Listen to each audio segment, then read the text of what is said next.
hasilnya kalau sudah terkonek dengan baik. Nanti Zoom ini saya koneksikan di YouTube channel saya, nanti diambil di sana bisa di-share ke rekan-rekan yang nggak sempat bergabung juga. Siap, Pak. Baik. Mudah-mudahan koneksi tidak bermasalah ya. Nah. Kalau sudah terkonek dengan baik, di Zoom ini saya koneksikan di YouTube channel saya nanti. Oke.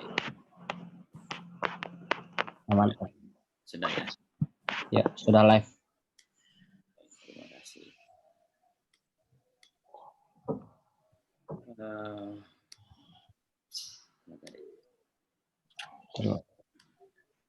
Baik, saya ulang ya. Bismillah. Alhamdulillahirabbil alamin. Wassalatu wassalamu ala asrafil anbiya'i wal mursalin wa ala alihi washabihi ajmain. Amma ba'd. Puji syukur kehadirat Allah Subhanahu wa taala. Pada kesempatan pada hari ini kita bisa sharing bersama untuk closing ceremony area Akshapreneur ini. Mas Arya bisa terlihat slide saya? Mbak moderator bisa terlihat slide saya? Belum? Sudah terlihat ya? Ya, sudah terlihat ya. Oke, makasih. Baik, beberapa waktu yang lalu saya apresiasi kepada Mas Arya dan tim karena kegiatan ini di masa masih gagamnya sebagian besar orang untuk melakukan perkuliahan di awal-awal pandemi, perkuliahan online di awal-awal pandemi. Akshapreneur ini sudah mendorong pelatihan kewirausahaan online, baik berbasis Google, berbasis Zoom, berbasis berbagai macam fasilitas online yang kemudian didorong sehingga memfasilitasi para pemuda-pemuda kita untuk terus belajar. Bahkan di akhir ada kompetisi-kompetisi, saya pikir ini bisa menjadi wadah untuk saling memberi motivasi rekan-rekan sekalian di masa yang sulit ini, tapi kita bisa bersama-sama tetap kreatif dan saling bergandengan tangan menghadapi segala kemungkinan-kemungkinan yang kita hadapi di masa-masa yang akan datang. Nah, kita juga di Kementerian Pemuda dan Olahraga, khususnya di Deputi Bidang Pengembangan Pemuda, beberapa waktu yang lalu sudah merilis kompetisi kampanye pemuda. Nanti rekan-rekan sekalian bisa melihat di Instagram Kementerian Pemuda dan Olahraga, bisa melihat Instagram Deputi 2 Kemenpora maupun di Instagram kami secara pribadi.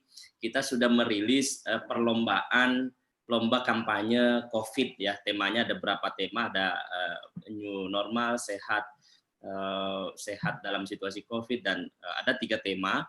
Dengan kategori perlombaan ada perlombaan meme gambar, kemudian ada animasi bergerak, kemudian ada video pendek. Nah, silahkan yang rekan-rekan sekalian yang sudah di-mentoring di dalam kegiatan Akshapreneur ini bisa memanfaatkan itu untuk mengeksersis diri. Sesekali memang kita harus masuk kepada ring kompetisi supaya paling tidak kita menguji seberapa jauh ketangguhan mental kita untuk berkompetisi.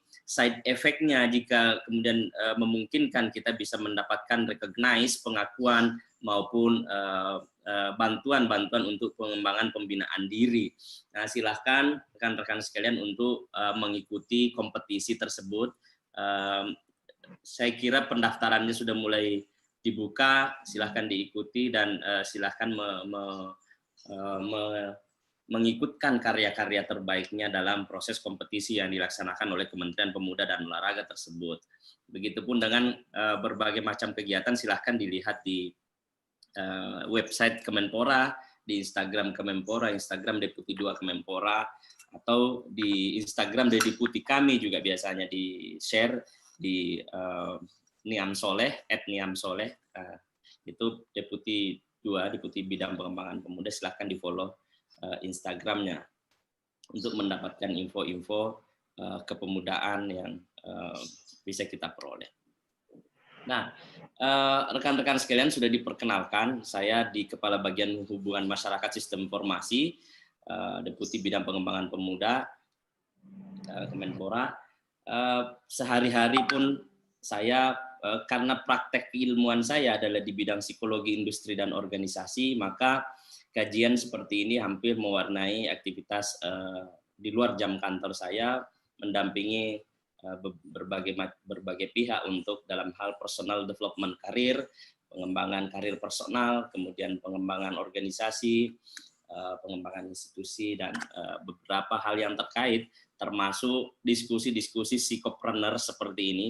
Jadi saya mengkategorikan ketika saya dipanggil bicara di dalam konteks kewirausahaan, karena disiplin keilmuan saya adalah ilmu psikologi, pasti akan selalu tarikannya dari personal and organizational development perspektif psikologi. Jadi warna diskusi biasanya yang saya sampaikan itu arah-arahnya selalu merujuk pada grand teori besarnya di dalam ilmu psikologi yang disebut psikologi industri dan organisasi, dalam kaitannya kalau dalam situasi hari ini adalah psychopreneurship atau personal development in entrepreneurship context. Baik, rekan-rekan sekalian, nanti kita juga akan dibersamai oleh Asisten Deputi Pengembangan Kewirausahaan Pemuda, Bapak Imam Gunawan. Beliau adalah mentor saya yang banyak memberikan pandangan-pandangan, pembelajaran-pembelajaran bagaimana situasi kewirausahaan kita yang terus dikembangkan. Nanti sangat rugi jika rekan-rekan sekalian tidak mengikuti perkuliahan beliau, karena nanti kalian bisa mempertanyakan lebih jauh bagaimana sebenarnya membangun entrepreneurship, bahkan bagaimana membangun ekosistem entrepreneurship sehingga supporting, social support untuk usaha yang rekan-rekan sekalian lakukan bisa memberikan dampak yang langsung kepada unit bisnis yang didirikan. Rekan-rekan sekalian yang saya hormati, kalau tidak salah ini sudah perkuliahan ketiga atau diskusi yang ketiga yang saya bawakan di area Aksapreneur ini yang didorong oleh Arya ini, Mas Arya. Pertama kali saya berbincang mengenai bagaimana membangun creativity di dalam mengembangkan wirausaha yang dimiliki oleh para pemuda. Kemudian di sisi dua, saya melanjutkan bagaimana barrier, bagaimana hambatan-hambatan dan bagaimana memecahkan hambatan yang diperoleh di dalam mengembangkan kewirausahaan, masih dalam konteks perspektif peningkatan kemampuan mengadaptasi situasi yang berkembang di masa pandemi COVID ini. Nah, hari ini saya akan berbincang hal yang lebih agak berbeda dari sebelumnya, lebih spesifik terhadap personal development, apa yang harus dikembangkan oleh rekan-rekan sekalian, sehingga bisa saya beri nama Inventing the Future, bisa menggapai atau menanjaki, meraih apa yang dicita-citakan di masa yang akan datang melalui jembatan atau bridging entrepreneurship yang rekan-rekan sekalian kembangkan. Nah, saya ingin membincangkan situasi di masa lalu, saya ingin compare-nya dengan di masa yang akan datang, rekan-rekan sekalian. Situasi masa lalu kita bisa gambarkan di sini, situasi yang tenang, jumlahnya besar, kapalnya besar, dipimpin oleh satu orang, seorang kapten bisa mengendalikan sekian banyak orang di dalam satu kapal. Tapi konteks ini dalam perspektif personal development dan organizational development adalah perspektif masa lalu, di mana segala sesuatu terpusat pada satu orang. Nah, kita bisa membincangkan lebih jauh apakah memang situasi saat ini masih memungkinkan sebuah organisasi yang besar, sebuah institusi yang besar, maupun sebuah bisnis yang besar itu dipimpin oleh satu orang, ataukah semua orang di dalam tim tersebut semestinya bergandengan tangan secara bersama-sama menggerakkan roda bisnis atau roda perusahaan yang dimiliki oleh kita semua. Nah, ini yang ilustrasi saya gambarkan situasi masa lalu. Saya mencoba membrowsing kemarin beberapa gambar yang terkait dengan kapal ini. Saya mencoba mencari gambar Titanic yang bagus, bagaimana kapal yang diakui tidak akan mungkin karam dikarenakan persoalan-persoalan yang dihadapi di laut, tapi ternyata juga bisa mengalami persoalan disebabkan karena beberapa hal-hal yang tidak bisa diprediksi sebelumnya. Nah, saya juga akan membicarakan di part bagian dari penjelasan saya kali ini adalah bagaimana menghadapi situasi yang tidak terprediksi atau unpredictable situation yang sejatinya di masa wabah pandemik ini terus membayangi, menghantui kehidupan para pengusaha-pengusaha kita, baik itu pengusaha kecil maupun menengah maupun pengusaha besar. Nah, kita lihat situasi masa kini, rekan-rekan sekalian. Situasi masa kini di mana terpaan perubahan itu tidak bisa diprediksi, apakah dia menerpa kita dari kiri, apakah ombaknya dari depan atau dari belakang, tidak bisa diprediksi. Dengan komposisi perahu kapal yang seperti yang tadi, maka tidak memungkinkan memasuki wilayah yang sudah riaknya sudah tidak bisa diperkirakan, yang gelombangnya sudah tidak bisa diprediksi. Kalau bentuk kapal yang seperti tadi, cocoknya di laut yang tenang, di laut yang luas. Tapi begitu masuk pada era kompetisi yang seperti saat sekarang ini, borderless competition, kita berada pada posisi bersaing dengan siapa saja, terpaannya dari mana saja, maka akan sangat sulit menyesuaikan diri di masa yang kita hadapi saat ini. Oleh sebab itu kita mengilustrasikan sebagai situasi saat ini sebagai sebuah aliran air arun jeram, yang dimana yang dibutuhkan adalah perahu karet yang elastis menghadapi benturan dan terpaan. Jika elastisitas itu tidak bisa dihadirkan, fleksibilitas itu tidak bisa dihadirkan, maka yang terjadi adalah destruktivitas bagi usaha yang kita jalani. Kemudian ketika kita sama-sama menghadapi atau menjalankan roda usaha, bisnis, organisasi yang ada di masa saat ini, semua pihak harus bertanggung jawab untuk mengendalikan keseimbangan. Semua pihak harus bertanggung jawab di dalam mengendalikan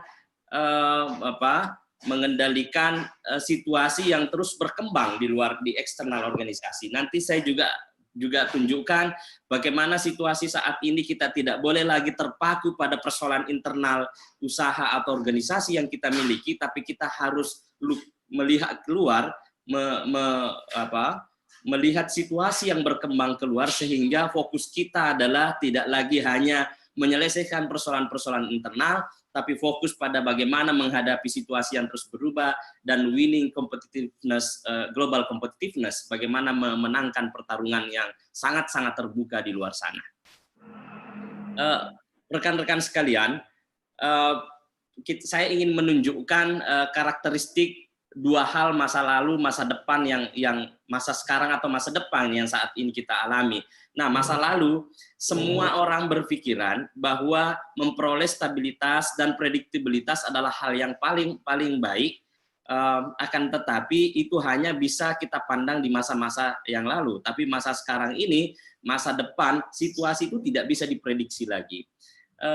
Karakteristik unpredictable situation ini harus diadaptasi oleh kita semua sehingga memperoleh kompatibilitas dengan daya yang kita miliki secara personal maupun daya yang dimiliki secara organisatoris atau dalam konteks usaha. Nah, dulu kita masih bisa memprediksi pesaing kita adalah, misalnya kalau kita berada di Tangerang Selatan, maka pesaing kita itu ada di Tangerang Selatan. Kalau kita berada misalnya di Ciputat, persaingan kita ada di Ciputat. Kalau kita berada di Pasar Senen, kita bersaingnya dengan teman-teman atau pedagang-pedagang di Pasar Senen. Tapi sekarang ini tidak bisa lagi diprediksi pesaingnya dari mana saja, dan instabilitas itu menjadi hal yang sehari-hari dihadapi, didapati oleh semua unit usaha dan semua unit organisasi. Dulu kita selalu berpikiran bahwa yang terbaik itu adalah ukuran dan skala yang besar. Jadi semakin besar ukurannya, semakin luas skalanya, maka semakin besar hal tersebut. Tapi saat sekarang ini, ukuran dan skala besar bukan jaminan untuk memenangkan kompetisi, tapi saat ini kita harus memikirkan persoalan kecepatan organisasi. sebentar saya bantu untuk mengaccept dulu. Saya tadi sudah berikan ini Arya. Baik, Arya sudah bergabung.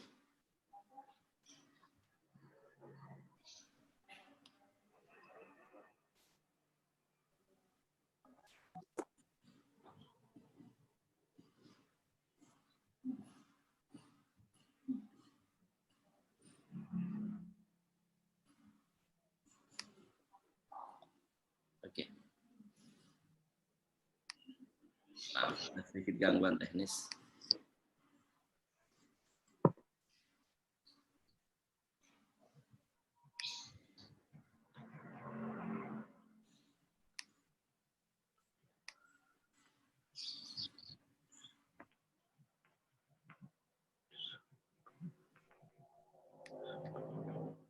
Baik, saya lanjutkan.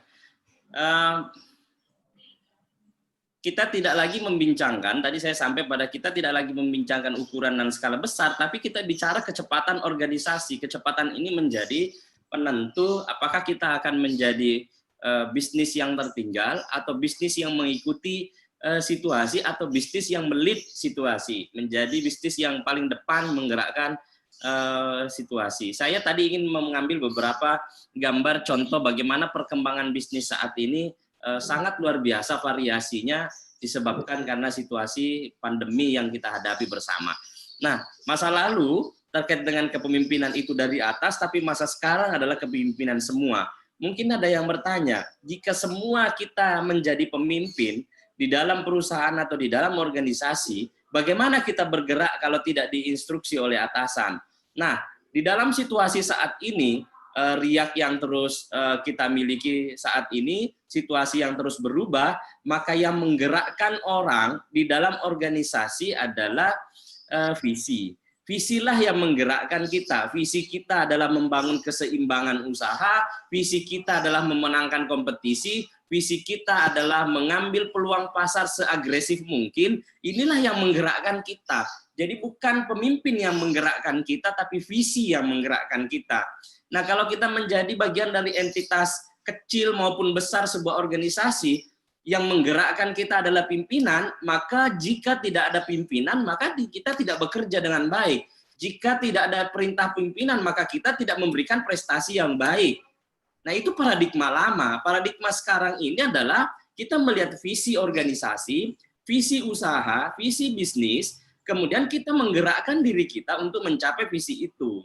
Tapi memang persoalan seringkali muncul jika kita tidak satu perspektif di dalam memandang situasi saat ini. Misalnya saja sebagian orang di bisnis atau organisasi di perusahaan kita masih memandang situasi ini dengan cara pandang lama, cara pandang masa lalu, maka seringkali terjadi gesekan di sana.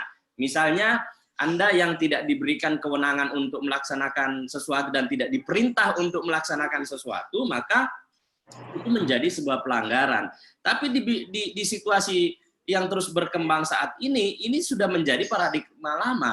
Paradigma baru adalah selama gerak langkah orang-orang yang ada di dalam usaha atau dalam perusahaan atau dalam organisasi itu menopang visi pengembangan ke depan dan tidak melanggar rambu-rambu yang diaturkan di dalam organisasi, maka hal-hal itu harus didukung dan ditopang, diberi support sepenuhnya oleh kita semua. Nah, yang selanjutnya adalah organisasi yang kaku atau bisnis yang kaku. Jadi dia tidak fleksibel. Nah, dalam situasi yang saat ini, pada masa sekarang ini dan di masa depan, kelenturan menjadi sesuatu yang tidak bisa ditolak lagi. Flexibility itu sebagai indikator utama dari kemampuan sebuah institusi organisasi bertahan. Tanpa fleksibilitas itu bisa dipastikan di masa yang akan datang dia tidak bisa winning the global competitiveness. Selanjutnya, saya ingin menjelaskan terkait karakteristik tambahan yang saya sudah sampaikan tadi. Masa lalu kita selalu mengharapkan kepastian. Tapi konteks ini saya tidak sedang berbicara dengan rekan-rekan yang sedang PDKT. Nah, kalau sedang PDKT, sedang pengen jodoh berjodohan, kepastian itu menjadi harapan semua orang. Tapi dalam konteks bisnis dan konteks organisasi, mengharapkan kepastian itu bukanlah indikator yang diharapkan. Akan tetapi yang harus dibangun dalam diri kita sebagai wirausaha, sebagai karyawan, sebagai pengusaha adalah toleransi terhadap ketidakpastian. Jadi ketika kita menghadapi ketidakpastian, kita kemudian tidak gagap karena memang kita sudah memiliki sikap toleran terhadap situasi yang terus tidak pasti di masa-masa yang akan datang. Beberapa pihak yang mengatakan bahwa situasi pandemi ini sudah diprediksi, tapi saya secara general mengatakan tidak pernah ada seorang pun yang bisa memprediksi situasi yang kita hadapi saat ini dan menyiapkan institusi, organisasi, usahanya menghadapi situasi yang seperti saat ini. Nah, pandemi yang kita hadapi saat ini, membuat destruktivitasnya sangat luar biasa. Membuat banyak sekali perusahaan-perusahaan yang gulung tikar, banyak bisnis yang kemudian tidak bisa berkembang. Nah, salah satu yang membuat usaha, bisnis maupun institusi yang tidak bisa beradaptasi adalah intoleransi terhadap ketidakpastian, menghindari selalu mengharap kepastian dan menghindari ketidakpastian. Nah, karakteristik orang-orang yang bisa berkembang cepat adalah orang-orang yang sangat toleran dengan sesuatu yang terus berubah. Yang kedua adalah reaktif dan menghindari resiko. Jika sebuah usaha, bisnis, institusi masih berpikiran untuk mereaksi sesuatu, dia akan mereaksi jika ada tuntutan dari luar, maka hari ini bisa saja dia mampu mengadaptasi karena reaksi yang dimunculkan, misalnya terjadi munculnya pesaing baru kemudian direaksi. Munculnya kalau dulu misalnya jualan masker, maskernya itu tidak kompatibel dengan COVID. Nah, begitu muncul COVID dia baru bereaksi. Gitu. Nah, kemudian misalnya usaha restoran, warung makan yang tidak kompatibel dengan situasi wabah misalnya. Nah, begitu ada wabah, baru kemudian bereaksi dan proses bereaksinya itu membutuhkan waktu sampai mengadaptasi situasi. Orang sudah lead, dia baru mulai mengadaptasi diri. Jadi di awal-awal saya bilang tadi, Exapreneur ini ketika orang baru mengadaptasi diri mereaksi wabah, dia sudah berjalan sedemikian rupa. Ini sudah bulan keberapa ini? Bulan kedua atau bulan ketiga Exapreneur ini melakukan mentoring pendampingan kewirausahaan secara online. Jadi luar biasa upaya yang dilakukan oleh institusi teman-teman ini. Yang kedua terkait dengan proaktif. Kalau tadi saya bicara reaktif dan hindari risiko, yang kedua, yang selanjutnya adalah saat masa depan dan masa kini kita harus proaktif dan kewirausahaan. Proaktif itu terkait dengan kita tidak menunggu reaksi eksternal, tapi kita sudah menyiapkan diri untuk menghadapi situasi yang terus berkembang. Nah, kesiapan ini menjadikan kita proaktif untuk menyiapkan situasi di masa yang akan datang. Beberapa perguruan tinggi misalnya sebelum masa pandemi ini sudah menyiapkan hampir seluruh dosennya menguasai pembelajaran online. Begitu masuk kepada situasi pandemi wabah seperti saat ini, mereka sudah siap. Tapi bagaimana dengan kampus institusi yang selama ini tidak proaktif menyiapkan diri menghadapi situasi kuliah perkuliahan online? Mereka tergagap-gagap dan sampai agak sulit menyesuaikan situasi yang terus berkembang. Stresnya tinggi, kita bisa memperoleh data jumlah tugas mahasiswa di masa pandemi ini bukan semakin berkurang, karena hampir semua ditumpahkan, diberikan penugasan kepada mahasiswa untuk belajar tanpa mengukur apakah kapasitas tugas itu cukup untuk dikerjakan oleh si mahasiswa. Nah, ini juga yang kita hadapi saat sekarang ini. Begitu juga dengan di tempat bekerja. Ada orang yang work from home, ada yang bekerja dari rumah, ada yang bekerja dari kantor. Kadangkala orang yang bekerja dari rumah tidak kurang-kurang pekerjaan, bahkan mungkin melebihi kapasitas yang sungguhnya. Tapi di sisi yang lain, ada juga orang yang bekerja dari rumah seperti liburan, jadi tidak bekerja. Selama masa pandemi ini ada juga orang yang tinggal tinggal di rumah dalam konteks work from home, tapi sebenarnya di rumah tidak mengerjakan apa-apa karena institusinya tidak siap mendelegasikan pekerjaan melalui media daring atau media online. Ini kan persoalan kesiapan institusi atau kesiapan usaha. Nah, di masa lalu kita selalu berpikiran untuk mandiri. Bagaimana membangun bisnis yang mandiri, sendiri, menggerakkan sendiri, mencari pasar sendiri, memproduksi sendiri, dan seterusnya. Nah, di masa sekarang dan di masa yang akan datang, yang harus dikembangkan adalah beraliansi, atau yang disebut dengan kolegialitas. Bergandengan tangan dengan berbagai pihak, akan menguatkan kita untuk menghadapi ketidakpastian, situasi yang terus berubah, situasi yang terus berkembang di luar sana. Contoh misalnya saat ini kita berjualan masker. Nah, kalau semua hal kita kerjakan sendiri akan sangat sulit jika misalnya bahan bakunya bermasalah. Maka kita harus beraliansi dengan bergandengan tangan dengan prinsip saling menguntungkan, saling mengangkat, saling membesarkan. Saya pikir beraliansi itu menjadi pilihan yang sangat strategis di dalam mengembangkan bisnis. Kita ketika mengeluarkan modal usaha untuk membangun usaha, begitu rugi, bangkrut, rugi sendiri. Resikonya besar, tapi kalau kita menanggungnya secara bersama-sama, maka resiko itu bisa lebih kecil. Maka kontestasi wa'tasimu bihablillahi jami'a wala tafarraqu itu menjadi kontekstual saat ini, bagaimana kita harus berpegangan tangan, bergandengan tangan, beraliansi, berjamaah, ya kalau istilah yang familiar dengan keagamaan kita adalah berjamaah. Berjamaah itu menjadi tuntutan masa depan. Di masa beberapa abad yang lalu Rasulullah SAW sudah mengajarkan kita bagaimana prinsip-prinsip berjamaah. Nah, hari ini ketika di konteks situasi yang terus berkembang hari ini, berjamaah menjadi ikhtiar prioritas untuk menghadapi situasi yang terus berkembang. Nah, integrasi vertikal atas bawah dulu di masa lalu, tapi sekarang adalah integrasi virtual. Kita bisa berdiskusi di hari ini dengan sebaran jumlah peserta dari berbagai daerah dan berbagai tempat, akan tetapi kita bisa sama-sama menimba ilmu dalam satu frame webinar seperti ini. Ini yang dimaksud dengan integrasi virtual. Ke depan, tatap muka itu menjadi opsional. Membincangkan sesuatu dengan tatap muka itu menjadi opsional secara bersama-sama. Rapat itu secara langsung menjadi opsional. Tapi ada banyak opsi-opsi yang lain yang kita bisa lakukan, termasuk jasa COVID membiasakan kita virtual meeting seperti ini. Itu tidak bisa dinafikan.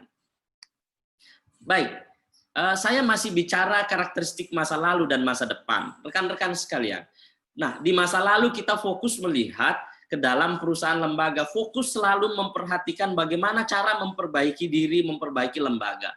Kalau masih itu yang kita lakukan sekarang ini, bisa dipastikan pasti kita sudah tertinggal dengan lembaga, perusahaan, atau bisnis yang lain. Yang harus dilakukan adalah fokus pada lingkungan luar, lingkungan yang kompetitif. Yang kemudian selanjutnya adalah keunggulan kompetitif bertahan. Nah, semakin kuat kita bertahan di masa lalu, maka semakin bagus sebuah usaha atau sebuah bisnis. Tapi di masa sekarang dan di masa depan, yang didorong adalah keunggulan inovatif. Bagaimana memaksimalkan potensi yang ada di sekeliling kita, di-create sedemikian rupa menjadi keunggulan-keunggulan yang bersifat melipatkan keuntungan ekonomi dalam konteks bisnis. Nah, inovasi ini diperlukan dalam usaha percepatan bisnis yang rekan-rekan sekalian lakukan. Bukan lagi hanya bicara persoalan bertahan dalam terpaan, tapi sudah melit bagaimana menggerakkan sebuah inovasi sehingga kita menjadi trend maker, trendsetter. Saya tadi malam menerima, saya tadi mau siapin, saya mau tunjukkan bagaimana inovasi banyak orang menciptakan sesuatu. Saat ini ada orang kemudian berlomba-lomba memasarkan face shield, kemudian ada kalau disinfektan sudah agak lama, tapi sekarang ada pembersih mendisinfektan menggunakan elektrik, membersihkan lantai menggunakan sinar UV, kemudian ada yang unik menurut saya itu ada Finger, Corona Finger itu. mungkin sudah ada yang corona finger itu jadi kayak pegangan gitu, kemudian untuk memegang, mengangkat dan seterusnya. Luar biasa inovasinya. Saya pikir inovasi ini bisa lahir dari rekan-rekan sekalian yang ikut di webinar pada kesempatan ini. Nah, di masa lalu konteksnya adalah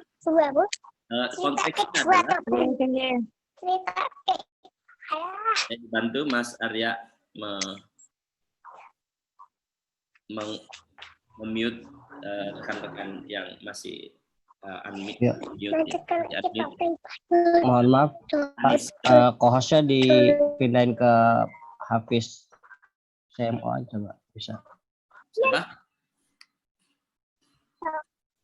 Saya nggak jadi co-host lagi. Siapa, Mas? Ke siapa? Belum jadi co-host lagi kayaknya. Iya, ke Hafiz CMO. XR Trainer. Hafiz. Bentar. Oke.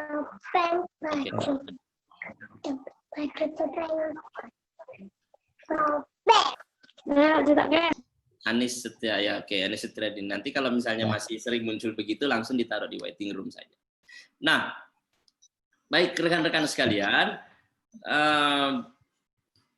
saya terpotong tadi di mana ya? Hanya terfokus pada persaingan masa kini, tapi di masa depan mestinya fokus pada persaingan di masa yang akan datang. Jadi kita tidak berpikir konteks persaingan saat ini, tapi kita berpikir di konteks persaingan di masa yang akan datang. Nah, rekan-rekan sekalian, saya ingin membicarakan ada sebuah konsep gagasan terkait dengan common practice, best practice, dan next practice.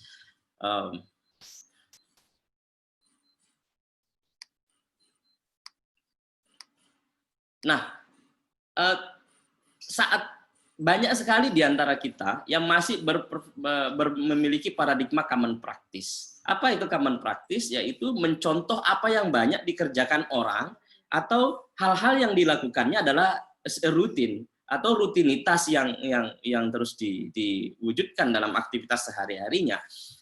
Apa kemudian dampak dari orang-orang yang menjalankan common practice itu adalah business as usual.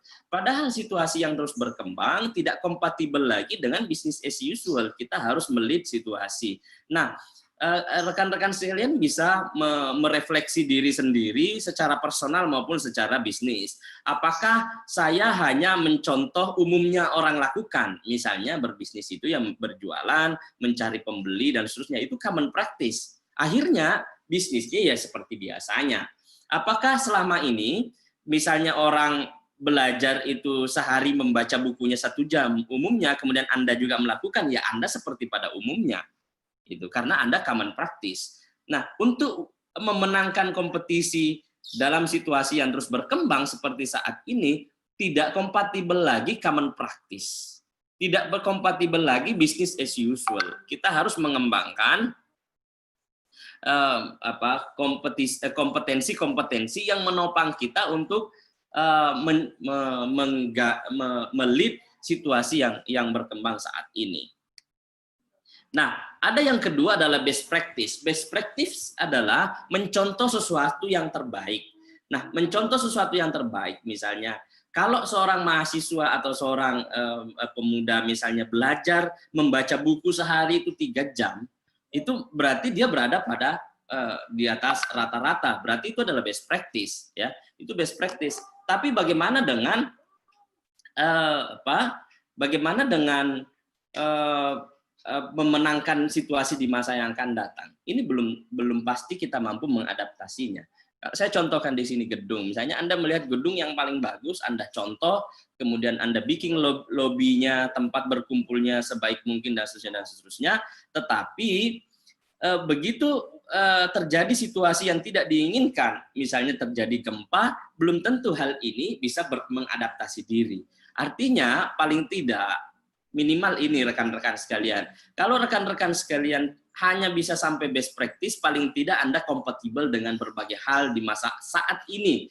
Tapi kalau common practice, Anda akan ditinggalkan. Kalau common practice itu Anda akan ditinggalkan. Nah, maka rekan-rekan sekalian, kita tidak bisa lagi berhenti di common practice. Nah, best practice ini Anda akan dilirik oleh banyak pihak. usaha Anda kalau best practice akan dilirik oleh banyak pihak. Anda sendiri jika best practice akan dilirik oleh banyak pihak. Tapi kalau common practice, Anda akan ditinggalkan. Tapi best practice ini bukan juga jaminan bahwa hal tersebut bisa survive di masa yang akan datang. Kita lihat contoh. Kita melihat bahwa bisnis ojek yang paling prospek sebelum pandemi ini adalah Gojek, kemudian Grab, dan seterusnya yang biasa kita dengar saat ini. Tapi begitu masuk pada situasi pandemi, best practice ini tidak menjadi jaminan. Mereka juga mengalami resesi yang luar biasa. Para abang-abang Gojek juga mengeluh dikarenakan situasi yang berkembang. Artinya best practice oke di masa situasi normal, dia winning the global competitive di masa normal, tapi belum tentu dia bisa beradaptasi di masa-masa yang akan datang. Nah, apa yang harus dilakukan? Yang harus didorong adalah next practice atau future practice. Kalau istilah yang common kita dengar itu future practice, tapi menurut saya lebih tepatnya menggunakan istilah next practice. Bagaimana mengadaptasi teknologi? Inovasi teknologi itu menjadi bagian yang tidak bisa dihindari dari proses kerja yang kita punya saat ini. Ya, kalau orang masih mengetik surat menggunakan menggunakan yang umum dilakukan, misalnya menggunakan Microsoft Word misalnya, kita sudah mulai menggunakan template-template yang mempercepat kita untuk mengerjakan sesuatu, menyelesaikan surat. Kalau orang lain membuat suratnya 5 menit dalam untuk satu surat, dengan template yang kita punya, kita bisa menulis surat dalam waktu 5 menit itu kita bisa menyelesaikan 5 surat. Contoh menggunakan handphone misalnya. Kita menggunakan handphone untuk WA dan seterusnya dengan cara konvensional, best practice, kita bisa mengetik dengan cepat, best practice. Common practice-nya itu banyak orang yang tidak bisa, masih gagap mengaplikasikan ini. Tapi next practice adalah bagaimana menggunakan fitur-fitur semaksimal mungkin untuk berkomunikasi. Jadi kalau misalnya saya mau jawab waalaikumsalam warahmatullahi wabarakatuh, saya tinggal pencet slash terjawab. Kalau misalnya saya ingin menanyakan kabar, tinggal /i. Nah, ini contoh praktek-praktek yang sudah meninggalkan best practice tapi sudah menuju ke next practice. Nah, mengadaptasi inovasi teknologi dengan cepat ke dalam institusi bisnis kita adalah upaya untuk menghadapi situasi-situasi di masa yang akan datang. Saya bicara sampai jam berapa, Mas? Saya lanjut ya. Nanti di-mention aja sama Mbak moderator kalau memang sudah waktunya. Ini masih ada beberapa slide. Karakteristik kompetisi tinggi. Nah, saat ini kita menghadapi tingkat persaingan yang sangat tinggi. Tingkat persaingan yang sangat tinggi itu ditunjukkan dengan manuver strategis terjadi pada kecepatan yang cepat, intens, dan tidak terduga. Nah, situasi persaingan saat ini itu sudah tidak bisa diduga-duga lagi.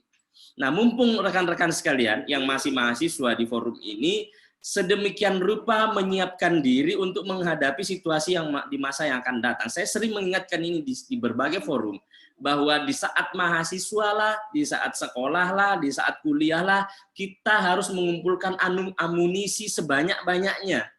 Amunisi sebanyak-banyaknya untuk menghadapi situasi di luar sana setelah satu langkah keluar dari kampus ketika sudah menerima ijazah. Nah, pasca menerima ijazah itu, kita akan mengeluarkan banyak sekali peluru-peluru yang kita punya, yang sebelumnya sudah disiapkan saat kuliah.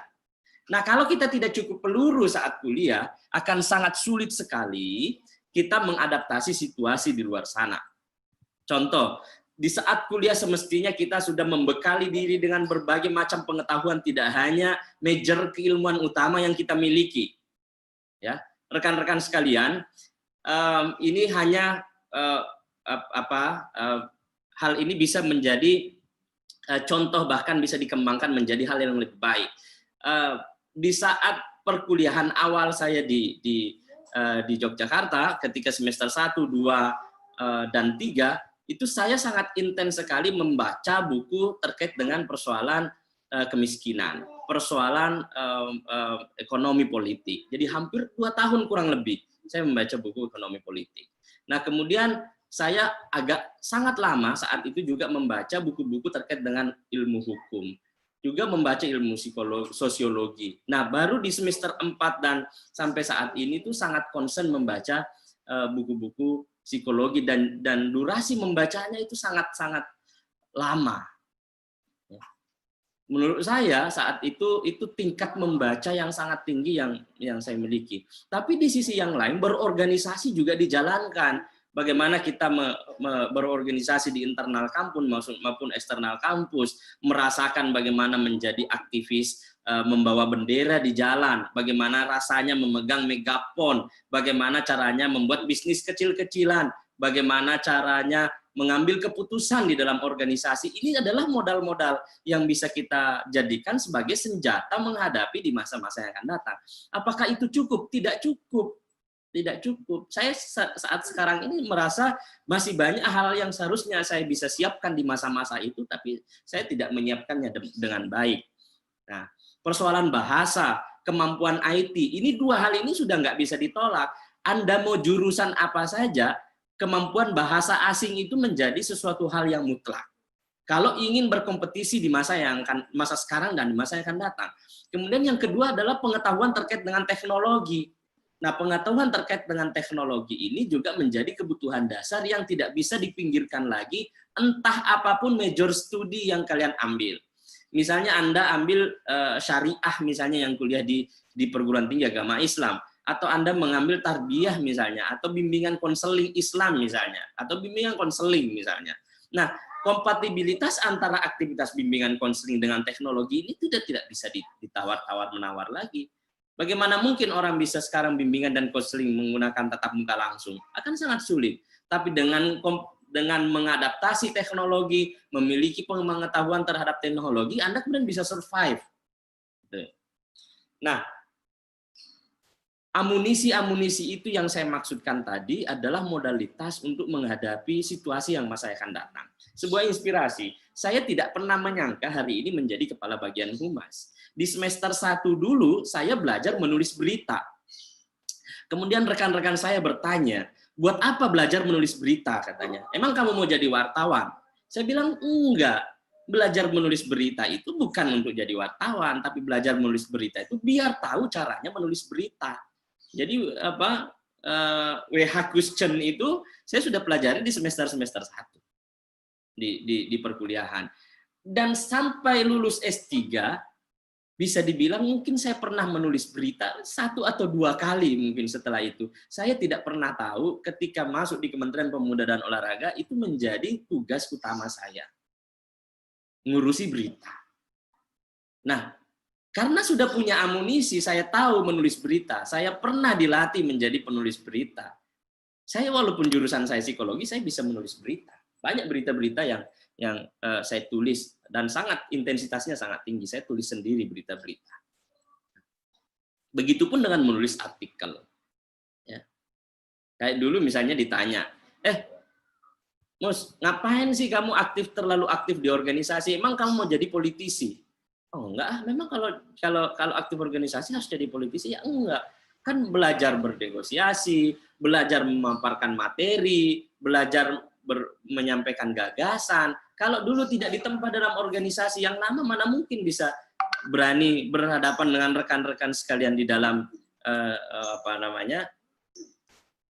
di dalam forum seperti ini.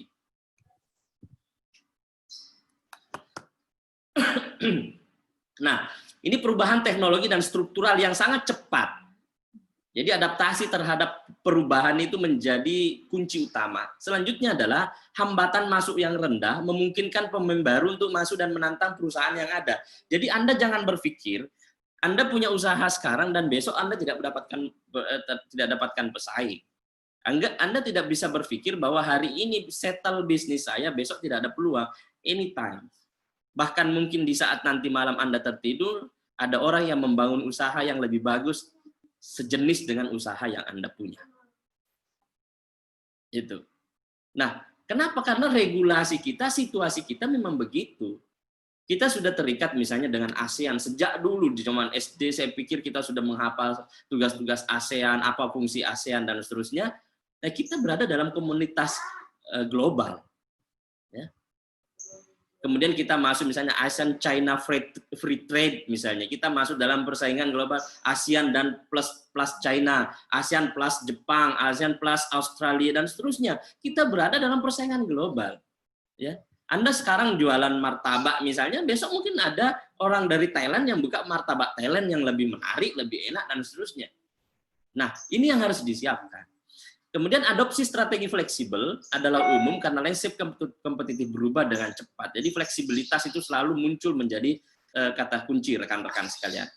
Kemudian selanjutnya adalah bersifat sementara, daya saing strategis baru akan muncul, menghancurkan, menggantikan yang lama. Jadi apa yang settle hari ini, siapa yang memenangkan hari ini dengan inovasi, dia akan dikalahkan oleh inovasi baru kalau dia tidak melakukan inovasi yang baru juga. Jadi jangan pernah merasa memenangkan kompetisi saat ini dengan inovasi dan akan terus menjadi pemenang, tidak. Kita bisa saksikan di bukunya, walaupun saya tidak pernah berguru langsung, tapi buku-bukunya saya baca, Pak Renal Kasali itu menuliskan bahwa bagaimana kerajaan-kerajaan besar, misalnya kerajaan Sriwijaya, kerajaan Majapahit, siapa yang pernah mengimajinasi itu kemudian tidak ada. Jadi jangan pernah berpikiran organisasi besar yang Anda punya, ya, organisasi mahasiswa yang Anda bangga-banggakan yang Anda punya itu tidak hilang di masa yang akan datang. Jika tidak ada inovasi, reborn, lahir kembali, maka bisa dipastikan akan hilang di dalam waktu. Kurang hebat apa Sriwijaya? Kurang hebat apa Siemens, Ericsson, Sony Ericsson, banyak sekali perusahaan-perusahaan besar, Nokia. Kurang hebat apa? Ketika tidak mampu mengadaptasi diri, maka dia hilang. Dia akan hilang, apalagi persoalan bisnis. Anda sekarang punya bisnis A, tidak ada inovasi, Anda akan hilang. Nah, berarti kelahiran-kelahiran setiap hari itu menjadi tuntutan untuk kita semua, baik secara personal maupun secara komunitas, bahkan secara institusional. Ya, karena situasi yang berkembang di sana, di luar sana, daya saingnya sangat kuat, juga sifat destruktifnya, menghancurkannya dan menggantikan yang lama itu sangat kuat. Nah, saya pikir karakteristik-karakteristik yang saya sebutkan ini kompatibilitasnya sangat tinggi dengan anak muda, pemuda-pemuda yang ada di forum ini. Kita punya semangat yang tinggi, risk-taking behavior, berani mengambil resiko, berani mengambil peluang, berani cepat mengadaptasi teknologi, lentur diajak bergaul dengan siapa saja. Kita sudah punya value modalitas dasar untuk memenangkan kompetisi. Tapi bagaimana kemudian sifat-sifat dasar dari kemudaannya kita itu di-create sedemikian rupa sehingga berwujud produksi. Nah, kalau tidak bisa di-create sedemikian rupa berwujud produksi, maka dia hanya menjadi bakat, nilai yang terpendam tanpa bisa menghasilkan apa-apa. Nah, kalau saya, kata kunci yang harus saya sampaikan kepada para pemuda rekan-rekan sekalian, bergerak. Harus bergerak. Lakukan inovasi, lakukan adaptasi, bangun fleksibilitas, bergandengan tangan dengan banyak pihak. Berbaik-baiklah dengan semua orang, jangan pilih-pilih. Saya sering mengingatkan pada mahasiswa, hati-hati menjahati teman Anda. Hati-hati jahil, jahat terhadap teman seangkatan atau teman kuliah. Karena bisa jadi penolong pertamamu besok setelah lulus adalah dia. Bisa jadi bos pertamamu itu adalah dia. Bisa jadi rekan bisnis strategismu besok adalah dia. Kita tidak ada yang tahu, apalagi masa-masa kuliah. Tidak pernah ada yang menyangka misalnya di masa-masa kuliah, si A jadi bos CEO perusahaan besar, si A jadi politisi berpengaruh, si A, si B menjadi birokrat berpengaruh. Enggak pernah kita mengira-ngira. Maka apa yang harus dikembangkan saat ini adalah bergandengan tangan. Bukan bermusuhan. Bergandengan tangan dengan semua pihak, terbuka untuk bekerja sama dengan semua pihak. Ada karakteristik memang yang harus dimiliki juga, bagaimana cara bergandengan tangan yang baik, tapi bukan itu yang akan saya bincangkan di kesempatan hari ini. Mungkin di beberapa, di pertemuan-pertemuan yang lain kita membincangkan bagaimana membangun personality sehingga bisa dengan mudah bergandengan tangan dengan banyak pihak. Baik, saya lanjut. Nah, ini saya tunjukkan volatility, instability market, blurring of market boundaries, bagaimana situasi ini kita sehari-hari sudah berada dalam pot dan dalam satu rumah dengan kita. Ya, ketidakstabilan. Kita nggak tahu lagi pasar itu batasannya mana sih antara, dulu kita bisa tahu rekan-rekan sekalian, kalau kita ke pusat pertokoan, batas pasar itu ada di situ. Orang membeli sesuatu itu ya di situ. Tapi siapa yang menyangka di lantai 1 orang buka toko, orang berbelanja, tapi di lantai 2 itu dia memasarkan secara internasional. Ini yang dimaksud blue ring market boundaries. Jadi nggak ada lagi sekat-sekat. Jadi kalau masih ada yang melimitasi pasarnya, ini tidak kompatibel dengan situasi saat ini. Jangan melimitasi pasar. Buka seluas-luasnya. Karena peluang pasar sekarang ini sudah sangat tanpa batas. Anda bisa memasarkan masker Anda ke Malaysia, Singapura, khususnya menggunakan provider-provider yang disediakan di sosial media. Anda bisa punya toko sendiri tanpa ngontrak ruko dengan membuka toko di provider online. Contoh, misalnya Anda membuka di Shopee, Anda membuka di Tokopedia, Anda membuka di banyak sekali platform, bahkan Anda bisa menciptakan platform sendiri. Misalnya alumni Eksha ini yang didorong oleh Mas Arya ini, alumni Ekshapreneur ini kemudian membuat sebuah big market bersama-sama. Pasarnya ada di situ, saling membeli di situ, bahan bakunya dari si A, produsennya si B, pemasarannya si C, dan seterusnya, kemudian membuat sebuah ekosistem usaha secara bersama-sama menghadapi inovasi yang terus berkembang. Kemudian ada kata terakhir di sini, integration in the use of technology. Bagaimana kemudian kita mengintegrasikan diri dan usaha kita masuk pada situasi yang kompatibel dengan inovasi teknologi yang ada saat ini. Nah, Futurolog Alvin Toffler mengingatkan kita, ini tulisan ini bukan tulisan baru, The Illiterate of 21st Century. Jadi ada ketidakpintaran kita atau orang-orang yang tidak terdidik baik, tidak terliterasi dengan baik di abad ke-1 itu adalah bukan mereka yang tidak bisa membaca dan menulis. Jadi bukan lagi orang yang nggak bisa baca dan nulis, itu dianggap orang yang tidak pintar, tidak literate. Tapi mereka yang tidak mampu belajar. Jadi sudah merasa cukup, kemudian tidak belajar. Padahal kita diingatkan beberapa abad yang lalu bahwa berhentinya kita belajar adalah berhentinya kita hidup. Karena proses kehidupan adalah proses pembelajaran terus-menerus. Kemudian unlearn itu adalah pengetahuan-pengetahuan yang kita punya, tapi masih harus mendapatkan tambalan-tambalan dari informasi-informasi yang lain, sehingga menjadi pengetahuan yang utuh. Kemudian relearn, belajar kembali. Hari ini kita bisa tahu bagaimana membangun teori personality development misalnya. Kalau kita tidak belajar lagi, maka itu akan tertinggal. Itu akan pasti tertinggal. Oleh sebab itu, kata kunci yang paling mendasar di kata-kata Alvin Toffler ini adalah learn, belajar, terus belajar. Kenapa saya sangat terbuka untuk diajak membincang seminar di seperti ini? Karena kalau saya diajak seminar, ya saya harus membaca.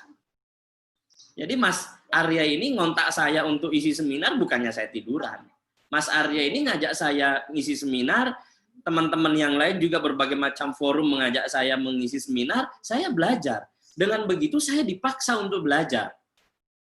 Nah, kalau tidak seperti itu, maka tidak ada dorongan motivasi untuk terus belajar, karena kesibukan di institusi pemerintahan itu sudah habis sebenarnya, tenaga kita sudah habis untuk bekerja di kantor, dan sudah tidak ada waktu lagi untuk belajar banyak.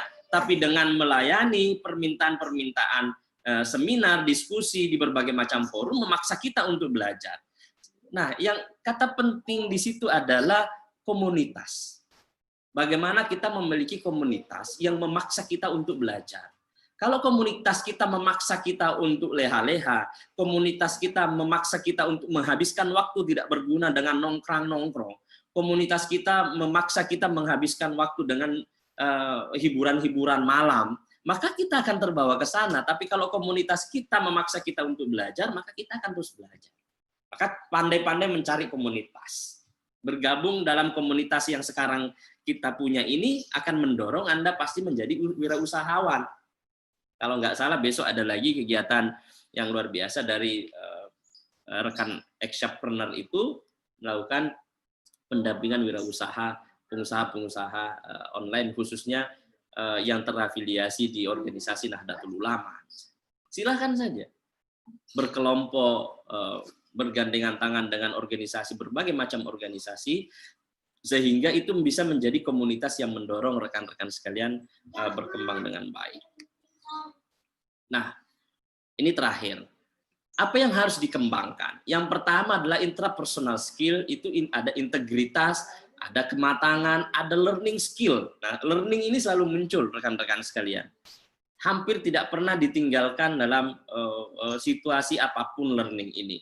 Makanya sedari awal, misalnya yang beragama Islam di forum ini, kita dari awal ayat pertama saja mengatakan ikro itu membaca berarti belajar. Jadi bukan perintah pertamanya itu berimanlah, tapi ikro membacalah. Ini kan kelihatan bahwa fondasi keimanan, fondasi menghadapi masa-masa yang akan datang, fondasi berbisnis itu belajar. Fondasinya itu membaca. Membaca apa? Membaca sesuatu yang tertulis dan sesuatu yang tidak tertulis. Sesuatu yang tidak tertulis itu melihat fenomena, kemudian merenungkan. Melihat persoalan, kemudian merenungkan. Proses kontemplasi dibutuhkan. Itu proses learning. Nah, kita sudah diingatkan betul. Bahkan kita bisa mendapatkan tulisan Imam Syafi'i misalnya yang mengatakan, jika seorang anak muda tidak lagi mau belajar, tidak lagi mau terus belajar, maka tegakkan 4 takbir untuknya. Atau 4 takbir itu kan orang meninggal. Jadi kalau orang muda sudah tidak mau belajar, sudah dianggap orang meninggal. Orang mati. Nah, ini menjadi pesan penting untuk kita. Bagaimana membangun intrapersonal? Yang pertama adalah integrity. Untuk bergandengan tangan dibutuhkan integritas. Kalau betrayal terus-menerus saling mengkhianati dalam organisasi, maka sulit sekali kita saling mempercaya di dalam organisasi. Kematangan kita, usia boleh muda, tapi kematangan tidak boleh tertinggal. Tapi jangan sampai usia Anda sudah 20-an, tingkah Anda masih kekanak-kanakan, itu yang menjadi masalah. Gitu. Dan yang kedua adalah interpersonal skill, listening, kemampuan mendengar. Banyak di antara kita yang pandai yang sangat lihai di dalam menyampaikan sesuatu tapi tidak punya kapasitas mendengarkan. Nah, kapasitas belajar, kemampuan belajar, skill belajar, syarat utamanya itu mendengar. Jadi mau mendengar ansi bukan mendengar saja, melihat, menggunakan indrawi sedemikian rupa melihat dan mendengar itu menjadi syarat utama bagi seorang pembelajar. Maka kalau Anda tidak betah mendengarkan orang, itu tanda Anda tidak memiliki kemampuan belajar yang tinggi. Nah, maka dari sekarang yang kurang suka mendengar, latih-latihlah dirinya mendengarkan orang. Jangan cuma pengen didengarkan. Kemudian yang kedua adalah empati. Di situasi yang terus berkembang saat ini, empati itu sudah sangat-sangat dibutuhkan sekali untuk merasakan berbagai macam pihak yang merasakan penderitaan di saat seperti ini, dan kemudian kita bisa membantunya sedemikian rupa. Persuasi, pendekatan harus menggunakan pendekatan-pendekatan yang baik. Mungkin niat kita baik, tapi cara kita baik, cara kita tidak baik, pasti disambut dengan tidak baik. Ya. Nah, jika punya niat baik, punya rencana yang baik, tapi dilakukan dengan persuasi yang baik, maka akan terbangun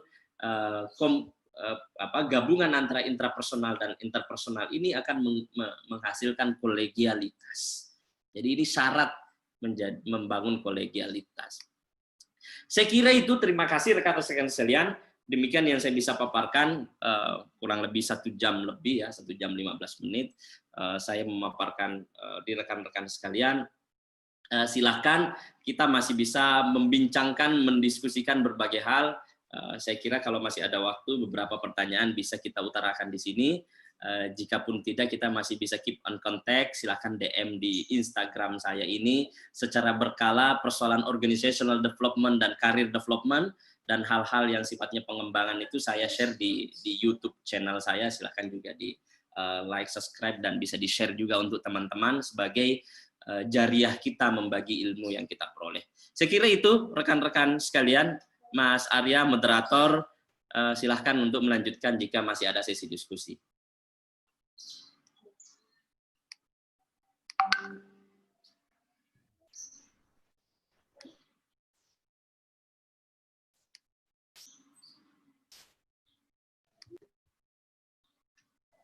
Silakan unmute dulu, Mas.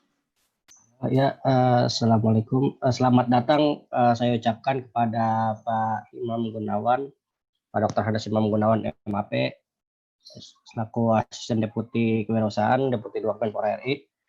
Ini telah bergabung 15 menit yang lalu nih bersama kita. Baik, mungkin bisa dilanjutkan oleh Salam hormat, Pak Imam. Mohon izin, Pak. Sudah mempersilahkan diskusi. Lanjut, terima kasih. Assalamualaikum. Semoga moderator. Karena Pak Imam sudah ada, mungkin 1-2 saja untuk pertanyaan biar segera kita mendengarkan beliau.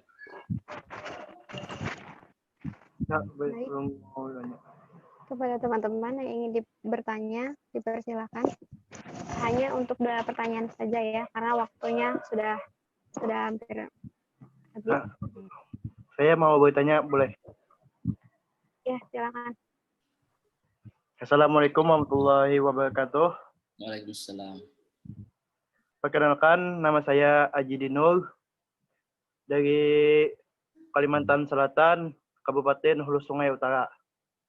Jadi di sini saya pernah terjun ke lapangan, gimana kita closing yang baik dan gimana pendapat Anda dan tips-tips yang cara gimana bermotivasi supaya orang tertarik untuk mengikuti bisnis kita. Sekian dari ulun. Assalamualaikum warahmatullahi wabarakatuh. Waalaikumsalam. Waalaikumsalam warahmatullahi wabarakatuh. Langsung ya. Ya, silakan kepada Pak Imam untuk langsung menjawab saja. Kepada Pak Mustadin untuk menjawab. Baik, terima kasih Mbak Okta. Begini, memang kadang-kadang gagasan yang kita bawa itu tidak serta-merta bisa diterima oleh orang lain.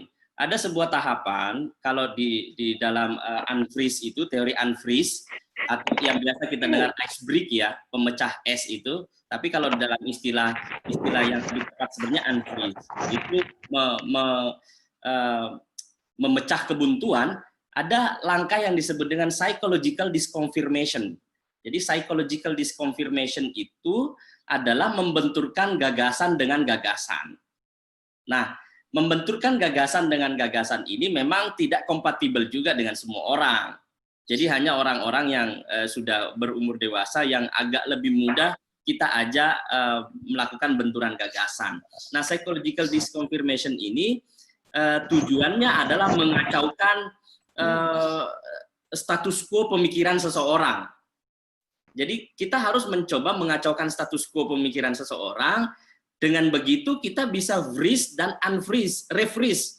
Kita bisa melakukan pembekuan sesuai dengan bentuk yang kita inginkan. Jadi kalau Anda punya gagasan menggerakkan komunitas misalnya, mereka belum ingin tergabung, langkah yang paling awal yang harus dilakukan adalah sharing benturan gagasan, diskusi.